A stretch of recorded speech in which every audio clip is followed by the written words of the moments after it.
Salut à tous, j'espère que vous allez bien. Alors, si c'est la première fois que tu me découvres, je te demanderai de t'abonner, d'activer la cloche des notifications, de liker, de partager massivement la vidéo et de nous laisser également des commentaires. Alors, si cela est fait, je te dis merci pour ton geste. Comme je le dis constamment dans mes partages, que Salomon dit qu'il n'y a rien de nouveau, ce qui a été, c'est ce qui est et c'est ce qui sera encore, et que le physique est le reflet du non visible. Le Créateur, par son verbe, parle tantôt d'une manière, tantôt d'une autre, et l'on y prend point garde. Alors, toi qui m'écoutes aujourd'hui, si tu ne prenais pas garde autrefois, dès à présent, commence à prendre garde par rapport à ce que tes yeux peuvent voir, tes oreilles peuvent entendre, tes sens peuvent capter au travers de la nature. Analyse bien la situation, retiens ce qui est bon et ce qui est mauvais, bien entendu, et transmets-le à tes enfants afin qu'ils puissent sortir de l'ignorance. Parce qu'il y a une formule qui dit que l'homme, la femme, l'enfant, l'être, la créature périt faute de connaissance. Donc, il est primordial pour nous de pouvoir fusionner avec le savoir afin d'avoir une meilleure visibilité des choses. Et encore, nos pères, nos mères, dans les temps d'autrefois, ont toujours eu à appuyer leur dit, pas des métaphores, des énigmes, des paraboles, des dictons, des proverbes, en utilisant les éléments de la faune et de la flore. Et ils ne peuvent pas aller au-delà, car la loi du Créateur le veut ainsi. Nous sommes tous contenus dans un globe et personne, je dis bien, je pèse mes mots, ne peut sortir, ne peut y entrer, car c'est ainsi.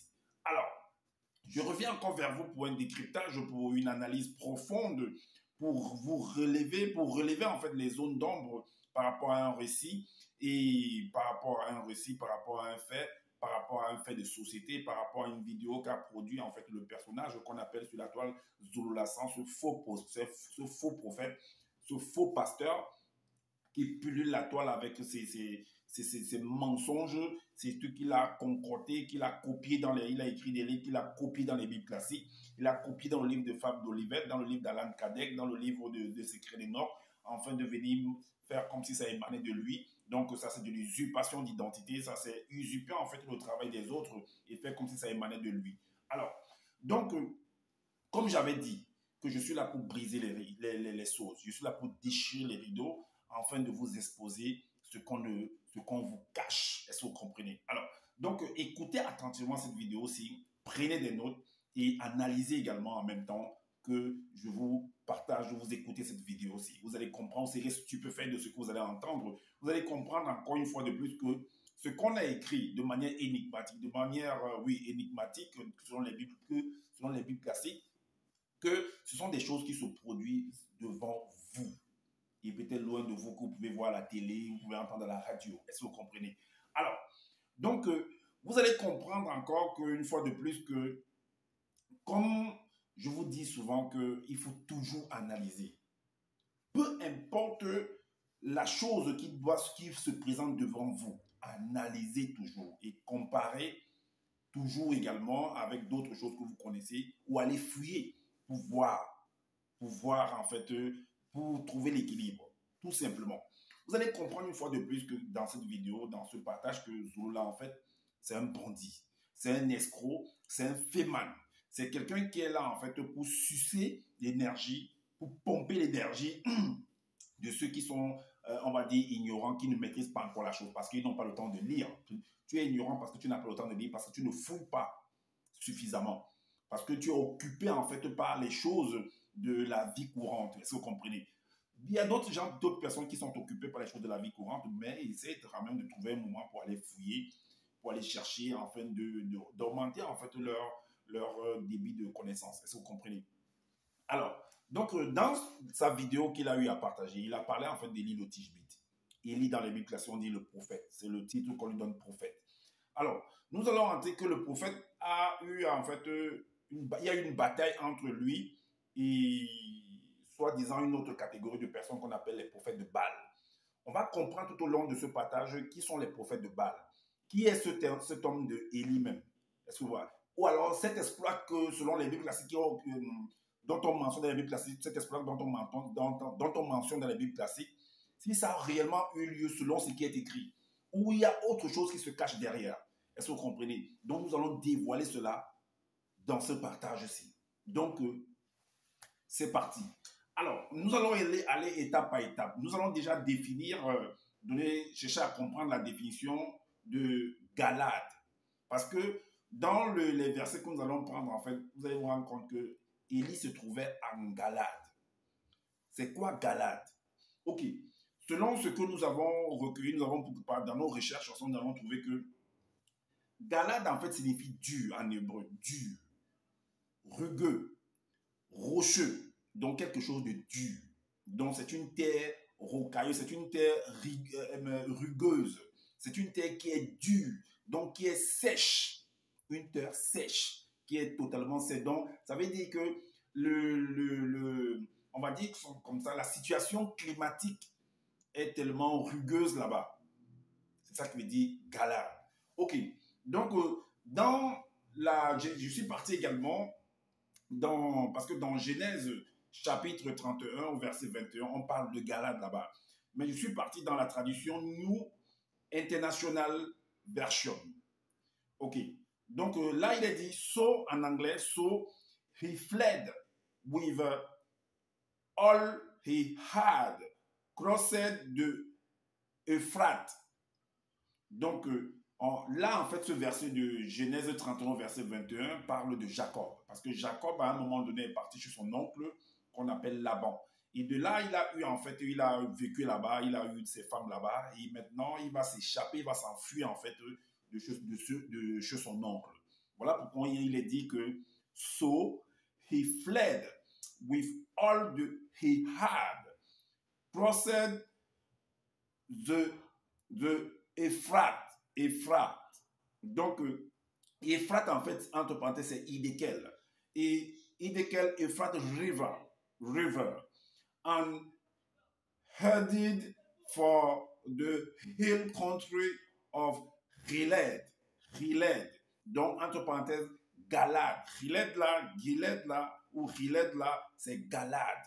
Donc, il s'est rendu, en fait, au niveau de la montagne de Galad. Ok. Maintenant, où se trouve Galad?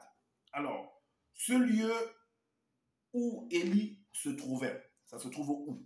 Parce que Élie se trouvait là-bas dans 1 Roi chapitre 17, au verset 1. On va lire en fait dans les Bibles classiques, dans 1 Roi chapitre 17, 1 Roi chapitre 17, verset, pour être bien précis, il est dit que dans 1 Roi chapitre 17, au verset 1, il est dit Élie le Tishbite, l'un des habitants de Galad, donc ça veut dire qu'il vivait en Galad, dit à Achab qui était un roi, l'Éternel est vivant, le Dieu d'Israël dont je suis le serviteur. Il n'y aura cette saison ni rosée ni pluie selon ma parole. Ok. Donc, voilà, donc on nous précise bien que Élie le Tishbite est un habitant en fait de Galad. Ok, on va prendre quelques versets pour comprendre en fait où se trouve vraiment Galad, parce que jusque là c'est un peu vague. On va aller dans Genèse chapitre, dans le livre de Jonas. On va parfois vaciller, on va entrer dans le livre de ce monsieur qui l'a copié partout. Donc on va vous démontrer en fait où se trouve Galad. Ok, dans le livre de Jonas, chapitre 1, au verset 1 à 2, il est dit que Difoum c'est Ninive. Et Ninive, en fait, vous allez vous rendre compte qu'on va donner en fait où ça se trouve. On dit que Ninive, grande cité ancestrale dans l'immense territoire de l'Afrique de l'Est. Donc, ça veut dire que Ninive se trouve dans l'Afrique de l'Est. Ça veut dire que Galad, en fait, est situé dans une région là-bas de l'Afrique de l'Est. On est d'accord. On va aller également dans le livre de Daniel, chapitre 12. Daniel, chapitre 12, verset 5. Daniel 12, 5. Il est dit que le 24e jour du premier mois, j'étais au bord du grand fleuve qui est Idékel, avec quelques hommes. Donc Daniel se trouvait également au bord du fleuve qui est Idékel. Et Idékel se trouve également à Babylone, donc en Afrique de l'Est. Voilà. On va également dans Daniel chapitre 1 au verset 1. Il est dit que pendant la 3e année du règne de Joachim, roi corrompu c'est ce que vous l'avez écrit, bon, donc il faut faire attention avec ce qu'il écrit. De Soma, le puissant initié de Babylone, c'est-à-dire Nebuchadnezzar, vint spirituellement assiéger les démons qui contrôlaient Wanse la Longana Pidon à Jérusalem. Donc il est venu. Donc on dit que c'était un roi qui était là-bas à Babylone, donc à Hiddekel, donc à Ninive également, de ce côté-là. Ok, on va également dans Origine, chapitre 12. Origine, chapitre 12, au verset 1. Donc, même celui dont on l'appelle le patriarche Sango, c'est-à-dire Abraham dans les Bibles classiques, se trouvait également de ce côté-là. Il est né également dans ce territoire, dans l'un de ces territoires, en tout cas en Afrique de l'Est, pour comprendre. Alors, il est dit, Origine chapitre 12 au verset 1, plusieurs années après ces événements, il arriva que l'entité apparut à un homme noir connu sous le nom de Abraham et lui dit, quitte l'Afrique de l'Est, ton lieu natal et la maison de ton père, ce lieu peuplé d'idoles et d'adorateurs de faux dieux, tout comme ton géniteur.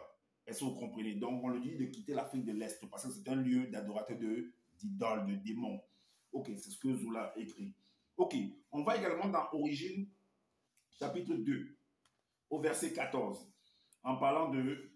Parce qu'on mentionne toujours Hiddekel, donc il y a un fleuve là-bas. Donc, au verset 14 de Origine 2, il est dit que le nom du troisième de ces fleuves émanés était Hiddekel, propagateur, servant de véhicule au principe de la félicité, ou Taïga, qui coule vers la Syrie, qui se trouve dans l'Afrique de l'Est. Est-ce que vous comprenez? Donc, on a des identifiants qui nous montrent que, en fait, Galade se trouvait en Afrique de l'Est et il y a plusieurs pays en Afrique de l'Est. On va maintenant dans Genèse chapitre 31. Genèse chapitre 31. Genèse chapitre 31 au verset 21. Genèse 31 au verset... Genèse chapitre 31 au verset 21. Il est dit que il s'enfuit avec tout ce qui lui appartenait. Il se leva, traversa le fleuve et se dirigea vers la montagne de Galade. Ça, c'est Jacob. Est-ce que vous comprenez? Ça, c'est Jacob. Ça, c'est Jacob. Donc, on montre par là qu'il s'est dirigé vers la montagne de Galade. Est-ce que vous comprenez? On est d'accord? Ok.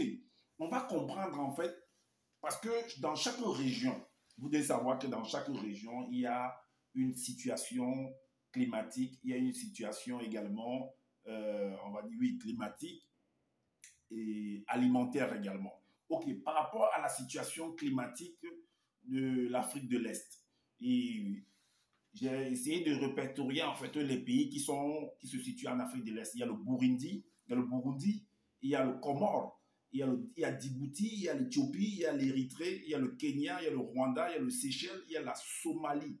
Il y a également le Soudan du Sud, il y a la Tanzanie, il y a l'Ouganda. Alors, la situation, la crise, vous savez, si vous allez vérifier en fait dans Google, vous allez comprendre que cette localité-là, donc l'Afrique de l'Est, connaît vraiment, a toujours connu en fait une grande crise climatique. Une grande crise climatique. Allez vérifier. Une grande crise climatique. C'est une zone extrêmement rude en situation climatique. En situation climatique. Et il y a même un rapport que j'ai pu me prendre. Bon, il y en a tellement, hein. Il y en a tellement. Donc, je vais vous lire en fait ce rapport-là. Je vais vous lire ce rapport. On va aller, je vais vous lire ce rapport. On va aller dans Galerie. J'ai fait une capture. Alors, il est dit ici que l'Afrique de l'Est est en particulier l'Afrique de l'Est et en particulier certaines parties de la Somalie, de Djibouti, de l'Éthiopie et du Kenya connaissent les conditions les plus sèches et les températures les plus chaudes depuis le début des enregistrements par satellite, selon ce qu'ils ont écrit. En conséquence, pas moins de 13 millions de personnes sont actuellement confrontées à de graves pénuries de nourriture et d'eau. Et selon les prévisions, 25 millions de personnes connaîtront le même sort d'ici à la mi-2022. Donc, c'est juste un petit rapport un des rapports parmi tant d'autres, en fait. Donc, et nous savons qu'il y a une formule qui dit que ce qui se produit aujourd'hui a toujours été hier et ça se produira également demain. Est-ce que vous comprenez? Voilà. Donc, on vient en fait de vous montrer que cette zone-là, donc Galad-là, en Afrique de l'Est, parce que ça se trouve en Afrique de l'Est, dans une des régions de l'Afrique de l'Est, alors que c'est une zone qui, qui, euh, qui, euh, qui traverse continuellement des fortes crises, en fait, d'une crise extrêmement climatique. On sait ce que c'est qu'une crise. OK. Alors, ça veut dire que c'est là-bas que Élie le Tishbé, parce que nous sommes en train de planter le décor, en fait, que vous puissiez comprendre par la suite pourquoi, qu'est-ce qui s'est passé, en fait, avec Élie le Tishbé. OK. Alors, maintenant, comment on vient de finir en fait cette étape-là, la définition de où se trouvent en fait les pays qui se trouvent en fait en Afrique de l'Est. Voilà, donc pourquoi est-ce que là-bas, qu'est-ce que la situation climatique en Afrique de l'Est? Maintenant, vu que cette situation-là se produit là-bas, c'est quand il y a la sécheresse, quand il y a un problème, une crise climatique là-bas, ça veut dire que ça va engendrer la sécheresse, ou bien quand la pluie vient même, ça crée en fait de l'inondation. Est-ce que vous comprenez? Ce qui fait que les gens ont du mal à pouvoir travailler les champs. Donc, ça crée beaucoup de crises alimentaires également. Alors, comment faire face à une telle situation quand il y a une crise climatique, quand il y a une crise alimentaire, comment faire face à une telle situation? Alors, nous allons aller dans la Genèse parce qu'il y a toujours il y a toujours des solutions. Vous voyez, une solution, il y a plein de solutions, mais on va choisir une solution qui est mentionnée dans la Bible classique. Alors, voilà pourquoi on va aller dans Genèse. Dans Genèse. Donc, ça, nous sommes dans la deuxième étape. Donc, comment faire face à cette situation-là? On va aller dans la Genèse chapitre 41. C'est l'histoire, en fait, de Joseph en Égypte. Est-ce que vous comprenez? Joseph s'est retrouvé en Égypte et là-bas, en fait, le pharaon a fait face à un songe ou à un rêve, peu importe, dans une situation, bien entendu, et il cherchait des solutions. Comment faire pour résoudre une solution, cette crise-là? OK. Il a fait en fait deux rêves. Il va parler en fait par rapport à la faune. Donc ça veut dire que c'est une crise alimentaire. Quand on parle de la faune, ça veut dire qu'il y a du bétail et tout, c'est la crise alimentaire. Il va faire également mention de la crise, il va faire mention également par rapport au blé, des épis. Donc ça c'est la crise en fait alimentaire également. Donc par rapport à la crise climatique, ça veut dire que par rapport que les animaux, les cultures, les gens n'arrivent plus à travailler parce que peut-être il y a les inondations, bien peut-être parce qu'il y a la sécheresse, les gens ne peuvent plus faire des cultures, ne peuvent plus travailler au champ. Donc, ce qui fait que le blé ne pourra plus germer. Est-ce que vous comprenez? Comment on peut faire donc ça? Comment on peut donc travailler? Si le blé ne germe pas par la crise alimentaire également, le bétail va maigrir, tout ça et tout et tout. Donc, s'il n'y a plus la nourriture, comment on peut faire pour pouvoir avoir continuellement la nourriture? Voilà pourquoi dans Genèse 41, à partir du verset 17 à 21, il est dit. Genèse 41, 17 à 21. Il est dit, Pharaon dit alors à Joseph, dans mon songe, voici, je me tenais sur le bord du fleuve, toujours le fleuve, et voici, cette vache grasse de chair et belle d'apparence montèrent hors du fleuve et se mirent à paître dans la prairie. Sept autres vaches montèrent derrière elles, maigres, fort laides d'apparence et décharnées. Je n'en ai point vu d'autres d'aussi laides dans tout le pays d'Égypte. On a dit jusqu'à 21. OK. Les vaches décharnées et l'herbe mangèrent les 7 premières vaches qui étaient grasses. Est-ce que vous voyez? Elles les engloutirent dans leur ventre sans qu'on s'aperçût qu'elles y fussent entrées. Et leur apparence était laide comme auparavant et je m'éveillais. Alors là, c'est la crise alimentaire. Est-ce que vous voyez? C'est la crise en fait au niveau par rapport au bétail, tout ça et tout. C'est toujours une crise alimentaire. Donc le bétail ne mange pas bien, tout ça. Comment on peut faire pour pouvoir remédier à une telle situation pour qu'il y ait toujours de la paille, qu'il y ait toujours de la nourriture pour le bétail? Est-ce que vous voyez? C'est important, il faut vendre le bétail, il faut vendre la viande, il faut consommer de la viande. Alors, maintenant, on va à partir du verset 22 à 24. Il est dit que je vis encore un songe 7 épis, plein et beaux, qui montèrent sur une même tige, et 7 épis vides, maigres, brûlés par le vent d'Orient, nous poussèrent après eux. Alors, donc, brûlés par le vent d'Orient, ça veut dire que c'est la sécheresse en fait. Alors, donc, et 7 épis vides, maigres, brûlés par le vent d'Orient, poussèrent après eux. Les épis maigres engloutirent les 7 beaux épis. Je l'ai dit aux magiciens, mais personne ne m'a donné explication. Bon, quand il parle de magiciens, en fait, on parle en fait par rapport à des hommes sages, voyez, qui sont là pour pouvoir avoir une vision, c'est comme des gens comme ceux de la météo, en fait, qui sont là pour faire des prévisions. Est-ce que vous voyez par rapport aux situations qui se produisent à l'instant et qui pourront se produire demain. C'est pourquoi pour savoir tout ça, il faut comprendre ce qui s'est produit dans le passé. Tout simplement. Alors, voilà dans la solution que Joseph va apporter, en fait, va proposer au roi de l'Égypte. À partir du verset 29 à 31, qu'est-ce qu'il est dit? Il est dit, voici, il y aura 7 années, il l'explique d'abord et il va apporter la solution. Il y aura 7 années de grande abondance dans tout le pays d'Égypte. 7 années de famine viendront après elle, et l'on oubliera toute cette abondance au pays d'Égypte, et la famine consumera le pays. Alors, ce qu'il y a à faire, c'est quoi? C'est que cette famine qui suivra sera si forte qu'on ne s'apercevra plus de l'abondance dans le pays. Est-ce que vous voyez? Dans le pays.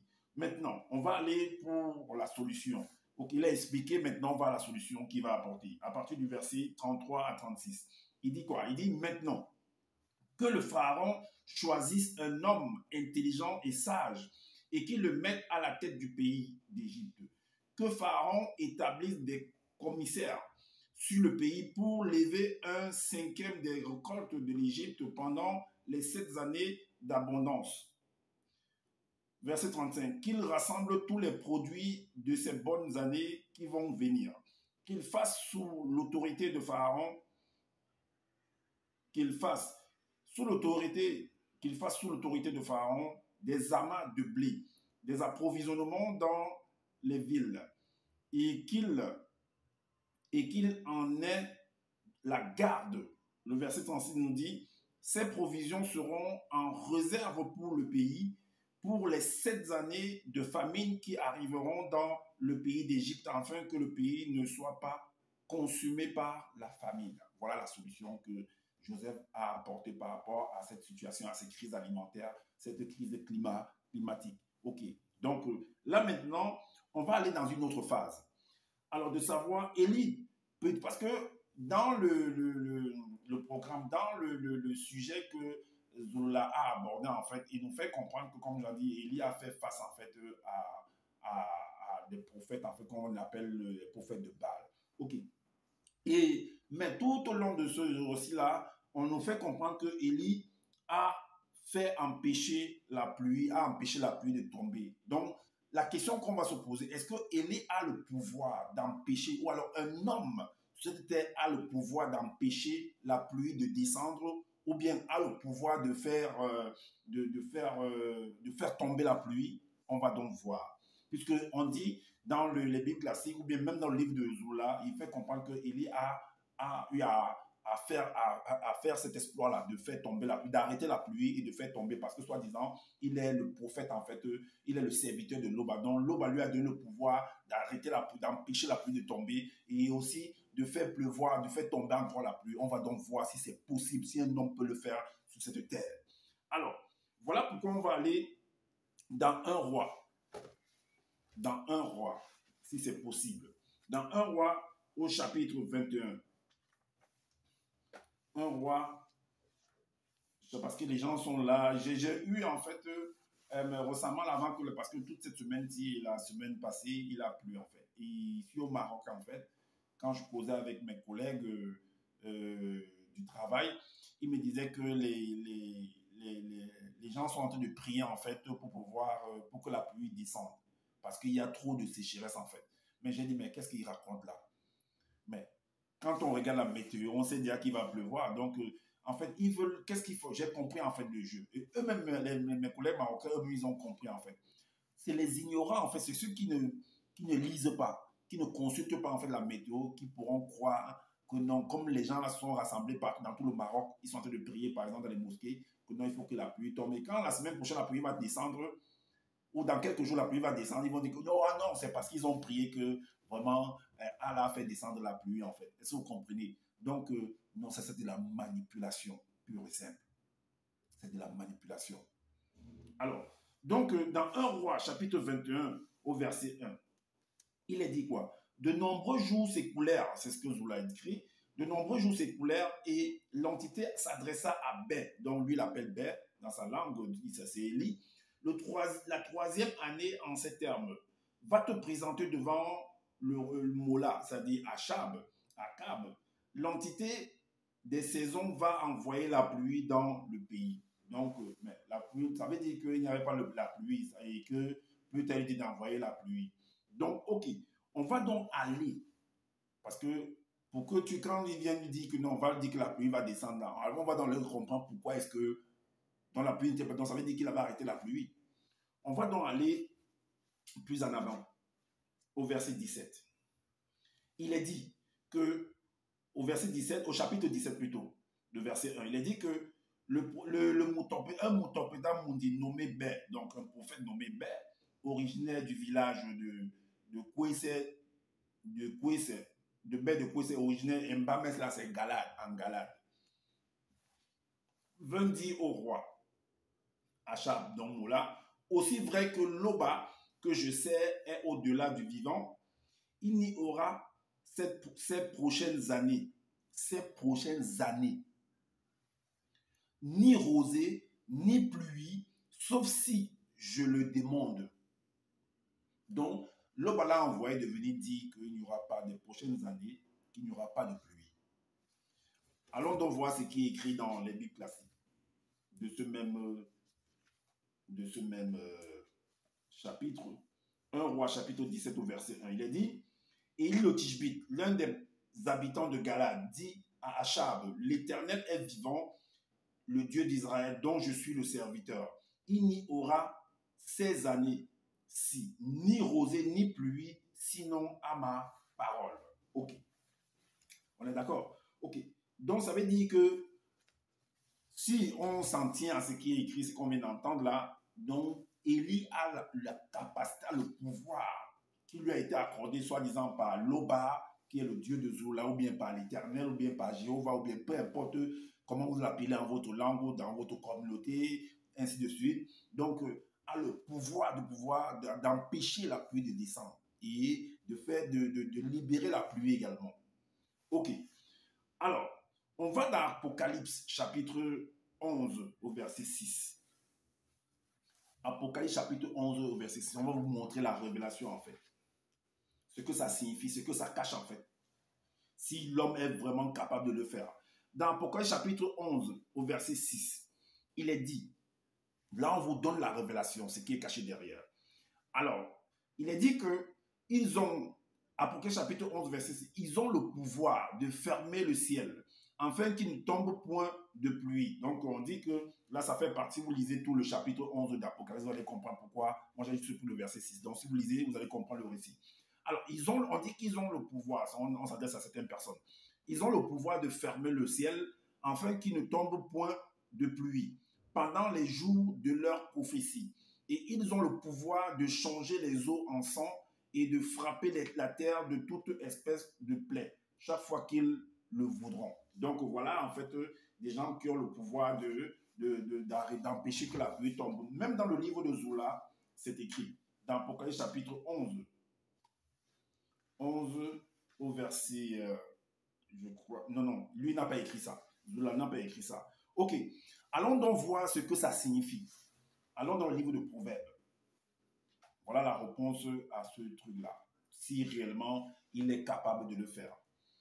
Donc là, dans Proverbes chapitre 28 au verset, Proverbes chapitre 28 au verset 3, il est dit en fait que la révélation, c'est quoi? C'est qu'un homme pauvre, en fait, un homme pauvre. Donc, on montre par là que Élie, là, c'est un homme pauvre. Maintenant, tout va dépendre de ce que vous comprenez par pauvreté. Est-ce que vous comprenez? Tout va dépendre de ce que vous comprenez par pauvreté. Mais néanmoins, on lit un homme pauvre qui opprime, qui oppresse les misérables, qui oppresse les misérables est une pluie. Non, ne peut pas être une pluie, mais est comme une pluie, mais on n'a pas mis comme. C'est moi qui ajoute parce que c'est comme ça en fait le truc. C'est comme ça le bon langage en fait. Elle dit non, elle une pluie violente qui, euh, qui fait manquer du pain.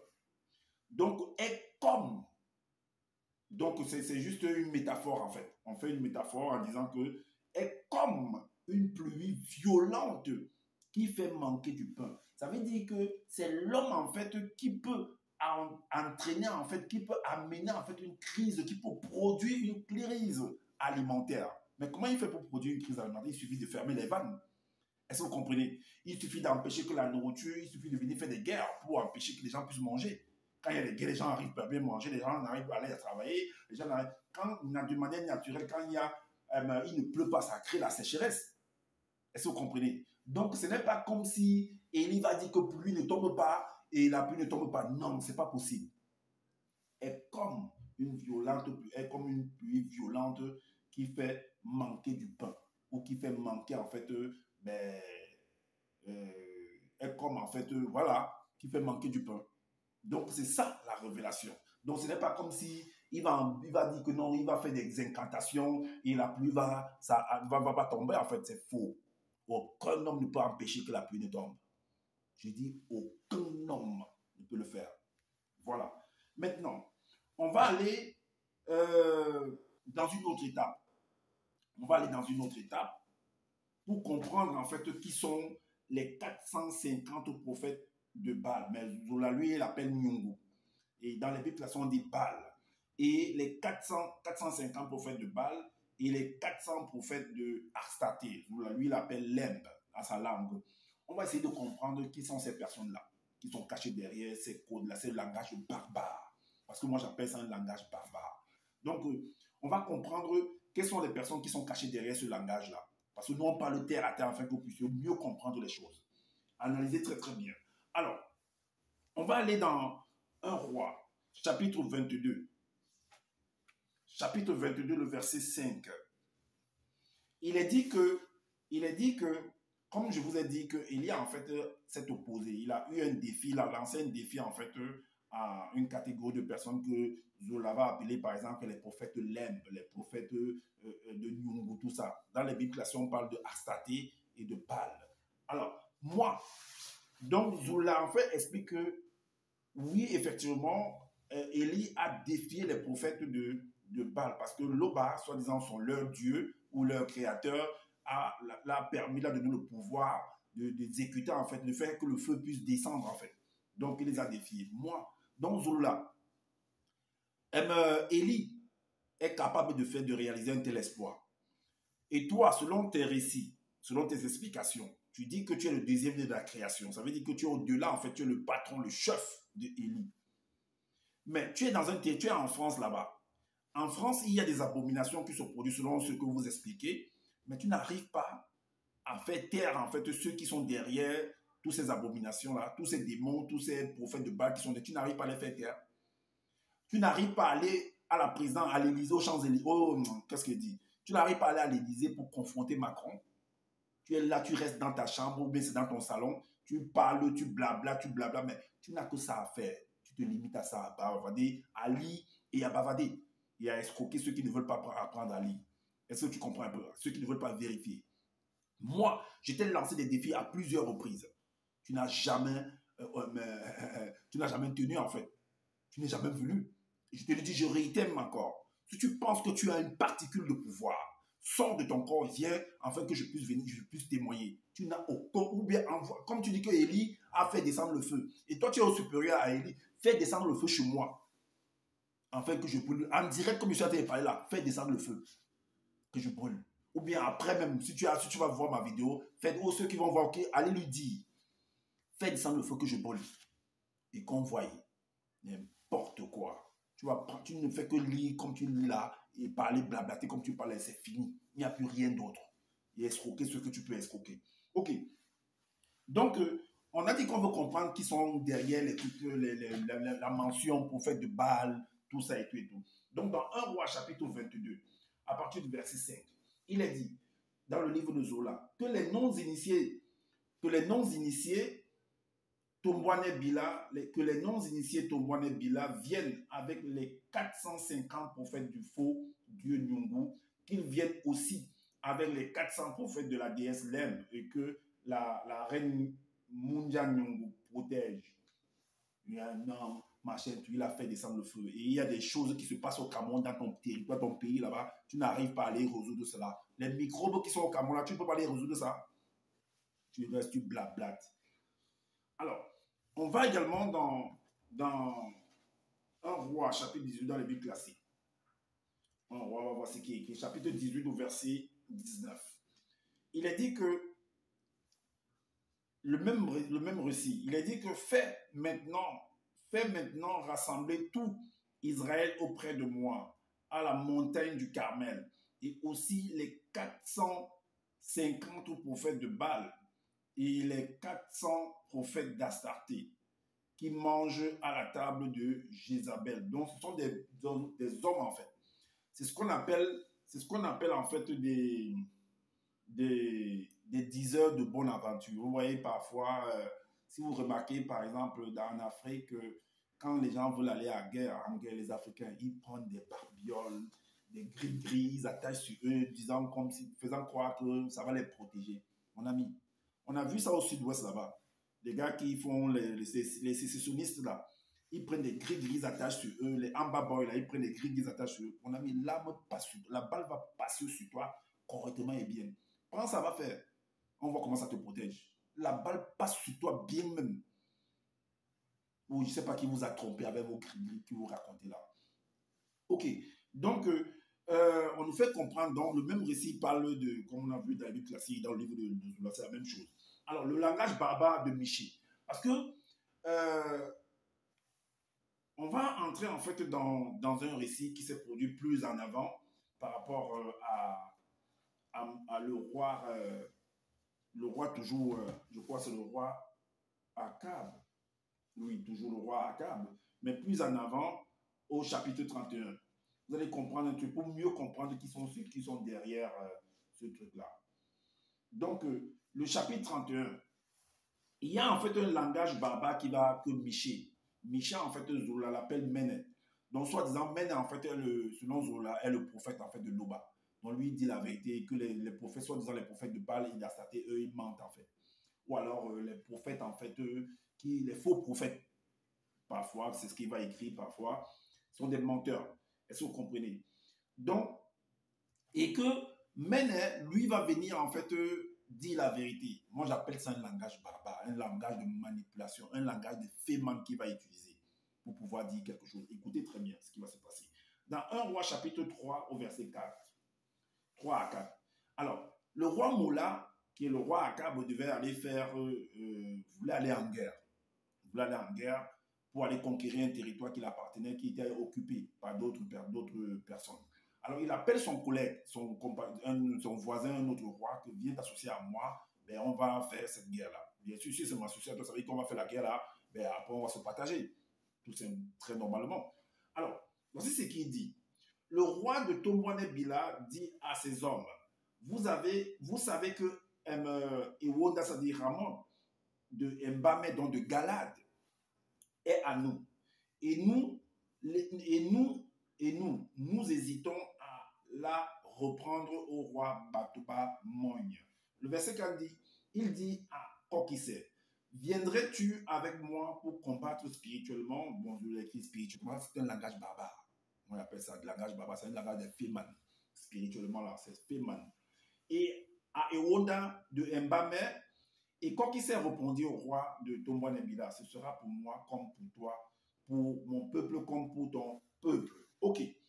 Donc, il va donc, pour aller en guerre, il va donc aller consulter en fait ce qu'on appelle le fétiche. D'autres vont dire du totem, d'autres vont dire par exemple des 10 heures de bonne aventure. Quand vous voulez par exemple aller faire un voyage, vous avez des difficultés, par exemple si vous êtes à l'étranger, ils vont rentrer au pays, d'autres vont aller déterrer les crânes de leurs parents, ils vont faire des rites, des cérémonies, d'autres vont dire la coutume, la tradition, donc pour que leur business puisse fonctionner, tout ça un peu et tout. Est-ce que vous comprenez? C'est le même principe qui s'est produit avec, dans le film de 300 Spartiates. Quand le roi Léonidas voulait aller en guerre contre Xerxès, ben, il va aller sur la montagne pour aller consulter en fait les soi-disant des sages, des diseurs de bonne aventure, ceux qui sont en contact avec soi-disant des esprits d'invisibles. C'est de la fémania, je vous le dis. C'est de la fémania. D'autres vont dire attacher les grilles ici, aller en guerre. L'adversaire ne pourra pas vous voir. L'adversaire va tirer sur vous, la balle ne va pas entrer. Je te dis qu'on tire, ça entre bien même. Ne tentez même pas. Alors, donc, voilà le langage barbare de Miché, donc de Ménet, qui va utiliser dans 1 Roi chapitre, voilà. Il va aller consulter maintenant les 10 heures de bonne aventure. Dans 1 Roi chapitre 31, au verset 5 à 6. Qu'est-ce qu'il a dit? 5 à 6, il a dit, et quoi qu'il s'est dit au roi de Tombouanébila, consulte d'abord, je te prie. Bon, je vous l'ai dit que le verbe de Loba. Donc, il faut qu'il aille d'abord consulter le verbe pour savoir s'il va aller gagner. Donc, ça veut dire que tu vas faire la guerre, tuer des gens. Loba, tu vas consulter Loba pour que Loba te dise que oui, tu peux aller tuer des gens. Voilà. Alors, le verset 6 nous dit que le roi de Tombouanébila réunit alors les faux prophètes au nombre de... Je nous a dit que c'était faux prophètes. Donc, il a réuni en fait des personnes qui, dans le pays, qui ont la vision, en fait, qui lancent par exemple des coris, qui ont des boules de cristal, des boules magiques, d'autres qui ont par exemple le sable, ouais, comment il y a d'autres, dans l'Afrique orientale là-bas, ils font du sable, des musulmans parfois font ça, ils font du sable, ils regardent et tout et tout. D'autres ils lancent des coris, d'autres ils regardent dans l'eau, d'autres ils ont beaucoup de choses en fait. Alors, il dit le roi de Tombouanébila réunit les faux prophètes au nombre de 400. Donc, il les appelle les faux prophètes, ces personnes-là. Il leur demanda, irai-je à Ewonda de Mbame, donc en Galade, pour combattre spirituellement, ou dois-je y renoncer? Donc, la façon dont vous voyez là, la vision que vous avez, quand vous voyez le truc là, les tactiques que vous avez et tout, vous connaissez, vous avez l'expérience, vous voyez que non, si je m'en vais en guerre là, je peux réussir, je peux gagner la bataille. C'est ce qu'il veut savoir. Alors, on va entrer donc chacun va, on va entrer donc, on va aller donc dans 1 Roi, chapitre 22 au verset 6. Toujours dans la Bible classique. 1 Roi 22 au verset 6. Dans les Bibles classiques, il est dit quoi? 1 Roi 22 au verset 6. Il est dit que, 22 au verset, il est dit, le roi d'Israël assembla les prophètes au nombre d'environ 400. Il leur dit, irai-je attaquer Ramoth en Galade ou dois-je y renoncer? Et ils répondirent, monte et le Seigneur te livrera le Seigneur la livrera entre les mains du roi. Donc voilà ce qu'on lui a dit, vas-y, tu gagneras ta bataille. Alors, dans 1 Roi, dans le livre de Zola, 1 Roi chapitre 31 au verset 7, il est dit, mais donc, quand ils étaient en train de parler, ils étaient en train de prédire, de dire des choses par rapport à ces gens-là qui étaient auprès du roi, disaient, alors, le roi, par contre, qui est le voisin de roi Mola, lui, il va plutôt remarquer quelque chose. C'est ce qu'il va dire dans le livre de Zoula, on dit, mais quoi qu'il s'est senti au-dedans de lui que tous ces prophètes-là, tous ces hommes-là, en fait, montaient et il dit, n'y a-t-il ici aucun autre prophète de Loba par qui nous pourrions le consulter? Nous pourrions le consulter. Donc pour le roi Moula, ces hommes-là, ces 400 hommes-là étaient considérés comme les prophètes de Loba. Parce que en écoutant en fait le langage de Kokisser, donc ça veut dire que mais tu trouves le nom de prophète de Loba. Parce que ceux-ci, je crois qu'ils sont en train de raconter des bêtises en fait. Ok, voilà pourquoi Mene va entrer dans un jeu. Celui qu'on appelle Miché, il va entrer dans un jeu, il va entrer sur le terrain en fait. Ce sera son moment de gloire. Entre en jeu sur le terrain, donc il va utiliser en fait un langage de Féman, un langage barbare, pour un langage de manipulateur. Et c'est ce que Zoul a fait. Voici ce qu'il va dire. Dans 1 Roi, chapitre 31, au verset 5, ce qu'il va dire, en fait, c'est les choses qu'il est en train de voir, c'est ce qu'il a vu et ce qu'il a entendu. C'est ce qu'il va dire, il va raconter, mais dans une autre façon, dans un langage vraiment manipulateur. Est-ce que vous voyez? Un langage baba, un langage des fémans. Voici ce qu'il a. Parce que tout cela, que ce soit ceux-là que l'autre appelle les prophètes, les faux prophètes, tout ça et tout, les 400 qu'il a appelés là, c'est des gens qui sont à la quête de l'argent. Ce sont des gens qui cherchent de l'argent. Donc, quitte à t'envoyer dans le trou, lui, son problème, c'est l'argent. Est-ce que vous voyez? Et c'est ça, en fait, le truc de Zoula. Il s'en fout de comment tu peux vivre chez toi, de comment, si tu es marié ou pas marié, si tu as des enfants ou tu es malade, il s'en fout. Son problème, c'est que va travailler, vient lui cotiser l'argent tous les mois. Est-ce que vous voyez? Lui, il est là pour produire des vidéos pour te mentir. Donc, alors, dans 1 Roi chapitre 31, verset 19, 20, 19, il est dit, lorsqu'il fut arrivé, donc on allait donc chercher Méné, qui est Michi, pour qu'il vienne, comme quoi qui se demandait. Lorsqu'il fut arrivé vers le roi, celui-ci lui dit, Méné, devons-nous aller attaquer Ewonda en Mbame ou devons-nous y renoncer? Le verset 20, il dit, Méné répondit, je vois pas les yeux de mon esprit. Mais c'est quoi ce langage? Donc tu viens avec, tu le devant quelqu'un, tu dis que je vois pas les yeux de mon esprit. C'est quoi ça, cette conversation-là? Je vois. Donc, ça veut dire que moi, je te fais appel, tu viens vers moi. Dites-moi, tu commences à me dire, moi, je ne vois pas les yeux de mon esprit. C'est quoi ça, cette façon de commencer un langage? Je ne vois pas les yeux de mon esprit. Une grande partie de non-initiés de Tongwane Bila dispersés. Il utilise en fait un langage que j'ai l'habitude de dire dans mon intro, que nos pères, nos mères dans les temps d'autrefois ont toujours eu à utiliser des proverbes, des dictons, des énigmes, en utilisant également les éléments de la faune et de la flore pour pouvoir appuyer leur dire. C'est ce qu'il est en train de faire là. Je vois par les yeux de mon esprit une grande partie de non-initiés de Tongwane Bila d'Israël, c'est-à-dire dispersés sur les montagnes comme les brebis perdues qui n'ont point de berger. Ces non-initiés n'ont point de berger, que chacun retourne dans sa maison. Donc, on peut dire que tout ce que vous êtes en train de faire là, c'est du blabla, c'est du n'importe quoi. Ça ne va pas marcher en fait. C'est ce que moi je vous dis que ça va marcher. Il continue en disant à partir du verset 22 et 24.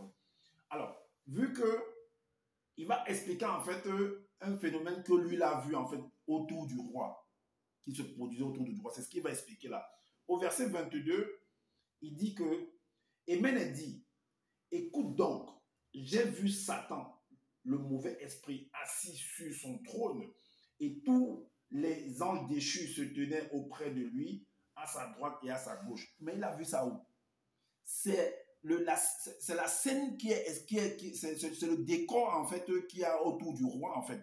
Mola et Kokise. Et tous ces hommes qu'il appelle que les faux prophètes sont ceux qui sont autour de chacun en train de parler.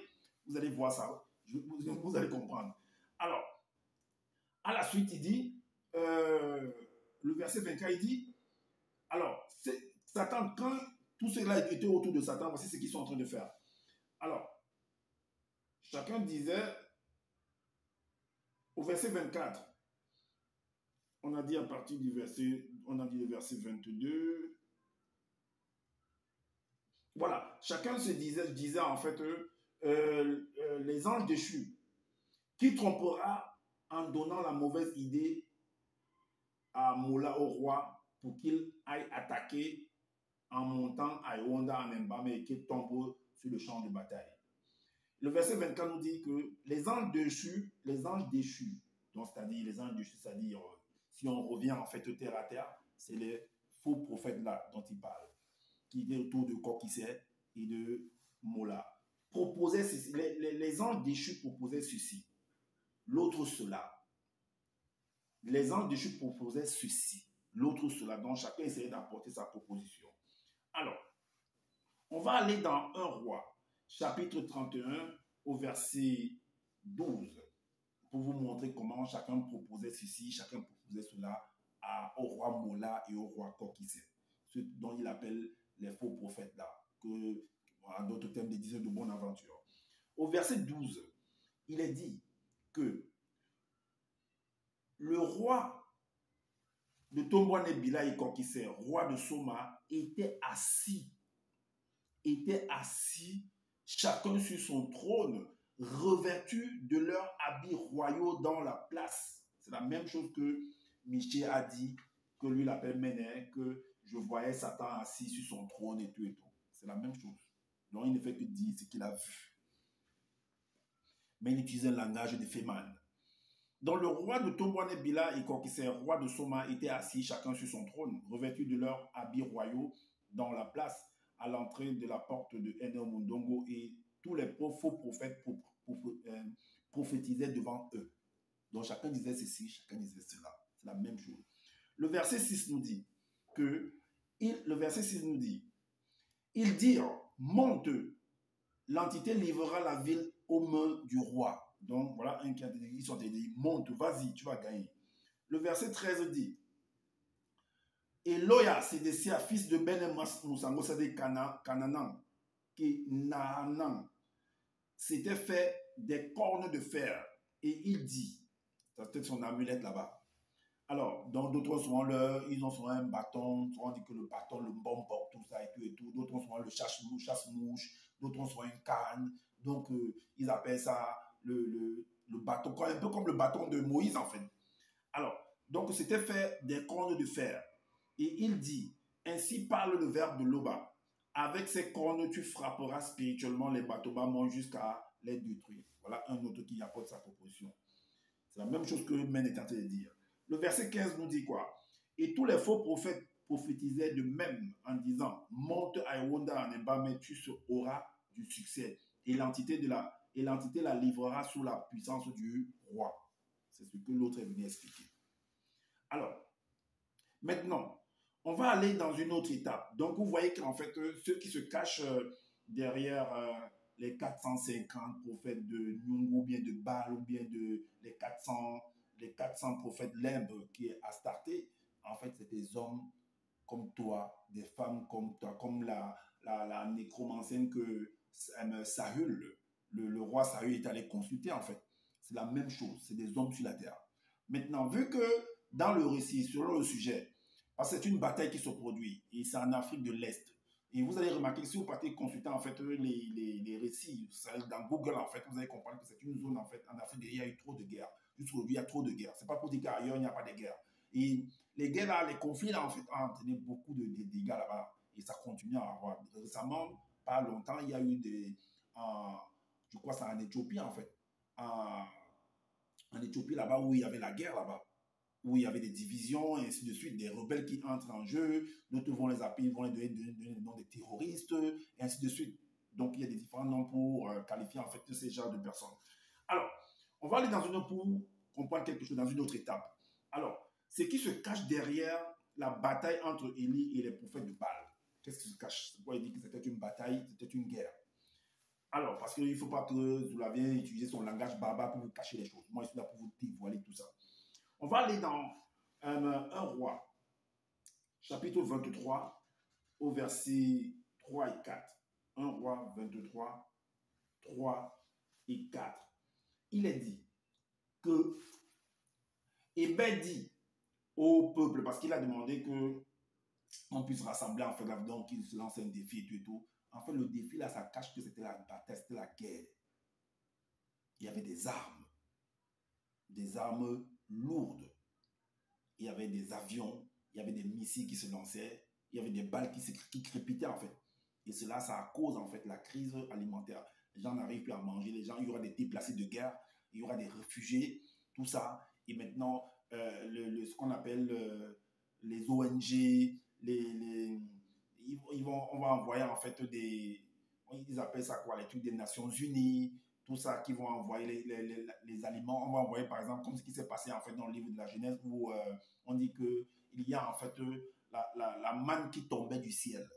La manne là, c'est les avions qui larguent en fait les biscuits, la nourriture en fait, parce que la région est en crise. Ils ne peuvent plus travailler, il y a la guerre et tout et tout. Donc il faut qu'on achemine en fait les vivres de la nourriture pour nourrir les populations qui n'arrivent plus à aller à travailler à cause de la guerre. Est-ce que vous comprenez? Alors, nous lisons. Hébé dit au peuple, je suis le seul le seul prophète de Loba ici, à cet instant, devant vous. Et il y a 400 prophètes, 450 prophètes de Nyungu et 400 prophètes de la déesse la déesse Lem, c'est-à-dire la fausse divinité. Ok, le verset 4 dit, puis invoquez le nom de votre faux Dieu, et moi j'invoquerai le nom de Loba. Celui qui répondra par le feu, c'est celui-là qui est l'unique. Ok, donc c'est un défi, donc c'est la guerre. C'est ce que ça cache en fait. Ok, maintenant, Élie en fait, va se moquer néanmoins, pendant ce temps, il va se moquer en fait des prophètes de Baal. Et on va comprendre ce que ça dit plus tard, qu'est-ce que la loi dit par rapport à la moquerie. Dans 1 Roi chapitre 23, dans le livre de Zoula, 23 verset 6, il est dit, il arriva qu'à midi, mais se moqua d'eux et dit, criez plus fort, parce que vu que Ber dit qu'il était seul et que ceux-là, ils étaient nombreux, ben, vous devez commencer d'abord par invoquer et après, moi, je viens après. Donc, lui, quand il a vu que ces gens-là, pendant bon nombre de temps, ils n'arrivaient à rien faire, rien ne se manifestait, ben, il s'est moqué d'eux. Il a dit crier plus fort, puisqu'il est un Dieu, selon vous, il doit être plongé dans ses réflexions, ou il a dû s'absenter, ou bien il est en voyage dans une autre dimension, ou peut-être sommeille-t-il, et il faut le réveiller. Alors, que dit la loi par rapport à un comportement pareil de Élie? Dans Proverbe chapitre 17, Proverbe chapitre 17 au verset 5, il est dit, qui se moque des pauvres connus outrage la loi du verbe du Créateur. Celui qui rit du malheur d'autrui ne sera pas impuni. On connaît la suite, on sait ce que Jézabel a fait, a voulu faire à Élie, et il a senti, il a fui. Quelqu'un qui soi-disant qui fait descendre le feu, et devant une femme, il s'enfuit. Et vous dites que, vous comprenez ça comment même? Donc vous pensez que celui-ci est capable de faire arrêter la pluie ou bien de faire descendre la pluie, et il fuit devant une femme? Mais s'il peut le faire, mais ça veut dire que tu peux faire 2 fois ce qu'il fait. Mais pourquoi tu ne fais pas alors ça? Pourquoi tu n'arrêtes pas les problèmes du Cameroun? Pourquoi tu ne vas pas résoudre les problèmes du Cameroun? Pour ne pas parler de la France où tu es là-bas. Alors, dans 1 Roi chapitre 23 verset 5, il est dit, et tout le peuple répondit en disant, c'est bien. Et ils invoquèrent le nom de Nyongo depuis le matin jusqu'à midi en disant, Nyongo, réponds-nous. Mais il n'y eut ni voix ni répondant. Ils ont tout fait, ils ont usé tous leurs recours, toutes les solutions, tout ce qu'ils pouvaient, ils savaient.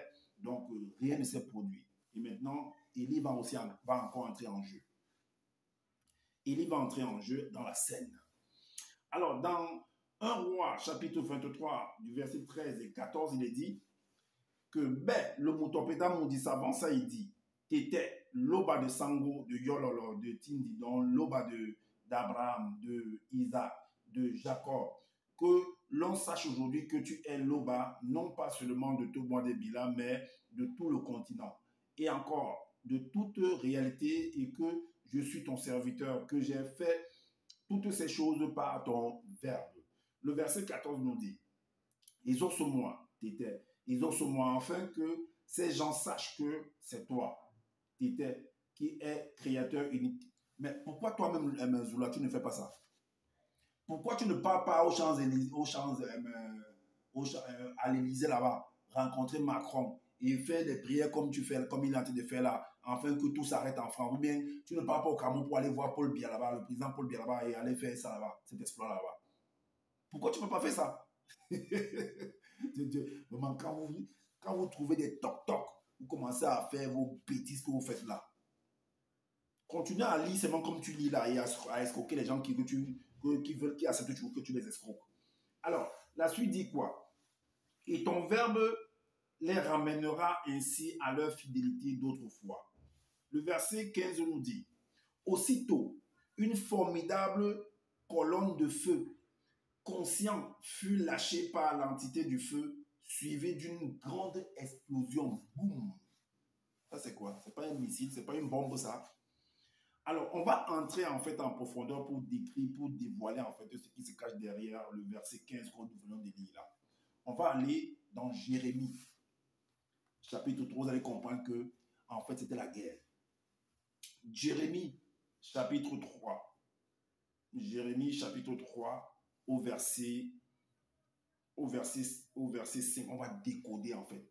Alors, il est dit que C'est pourquoi ainsi parle l'entité. Parce que les non-initiés, les blancs et les sans-mêlés parlent contre la loi. Voici le verbe de Loba, de Tétel, fera spirituellement de ses paroles un feu incandescent dans ta bouche et du bois que ce feu dévorera spirituellement. Donc, langage barbare.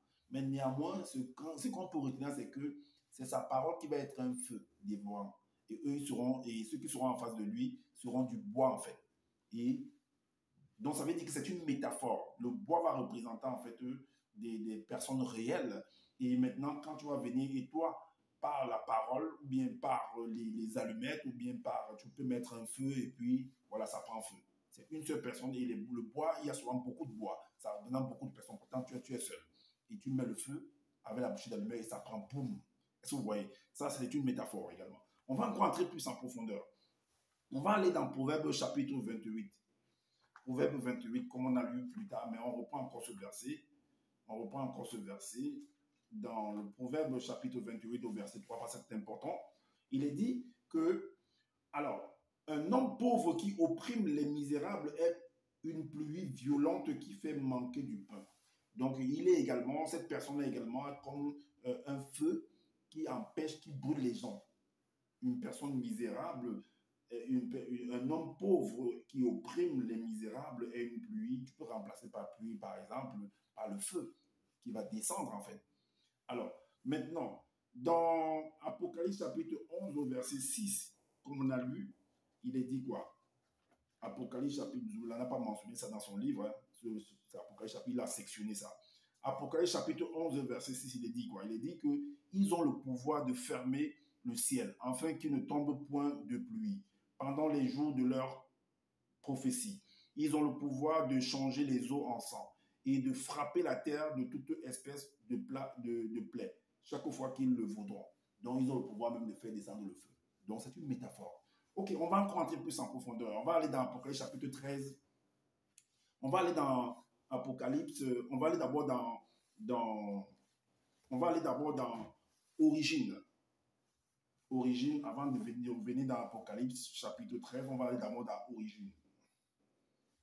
Origine chapitre 20, verset 24. Il est dit quoi? C'est ce qui se passait en fait. J'ai fait une vidéo par rapport à ça, par rapport à Sodome et Gomorrhe, ce qui se produisait, que c'était la guerre qui se produisait à Sodome et Gomorrhe. Il est dit qu'au verset d'Origine chapitre 20, verset 24, il est dit que c'est alors que l'entité des châtiments en charge du domaine de la nature apparut et fit tomber du ciel sur Ouéa et ses dans Sodome et Gomorrhe une terrifiante pluie de soufre enflammé de feu incandescent. Maintenant, on va dans l'Apocalypse. Ce que ça représente, la révélation, le code, on va décoder en fait. Dans l'Apocalypse chapitre 13 au verset 13, il est dit, elle opérait de grands prodiges mensongers, même jusqu'à faire descendre du feu du ciel sur la terre à la vue des hommes par des engins volants. Par des engins volants. Et les engins volants, c'est quoi? C'est les avions de chasse. C'est les avions de guerre. Est-ce que vous comprenez? C'est les avions de guerre qui sont là pour venir bombarder. Tout simplement. Donc, en réalité, en conclusion, si vous voulez comprendre ce qui se produisait en fait dans l'une des régions en Afrique de l'Est là-bas, c'était la guerre. Et cette guerre a causé en fait une crise alimentaire, une crise climatique en fait. Ou alors, selon par rapport aux saisons, par rapport, c'est une région qui est... La guerre a causé on va dire, la crise alimentaire. Maintenant, par rapport à la pluie, donc c'est la nature qui agit. Parce que c'est une zone qui est très, très rude en fait. De manière, le climat est très, très rude là-bas. Est-ce que vous voyez, ça peut empêcher, il y a des très grandes sécheresses de ce côté-là également. Est-ce que vous voyez? Mais c'est normal. Parce que la nature fonctionne ainsi. Donc, c'était la guerre qui se produisait là-bas. Alors, donc, voilà, on vient donc d'élucider en fait la rencontre, le défi, le duel qu'il y avait entre Élie et les prophètes de Baal. Et on a exposé également, parce qu'on a exposé, on a démontré également que Élie n'a pas pu faire descendre du feu tel que vous lui va expliquer là. Il n'a pas pu attraper la pluie ou bien faire descendre la pluie également. C'est le mensonge, tel que je vous l'avais expliqué. Alors, comme je le dis constamment dans mes partages, que je n'ai pas la science infuse. Si vous trouvez qu'il y a des manquements par rapport à ce que je viens de dire, dites-le en commentaire, sinon faites des vidéos pour pouvoir éclairer les uns les autres.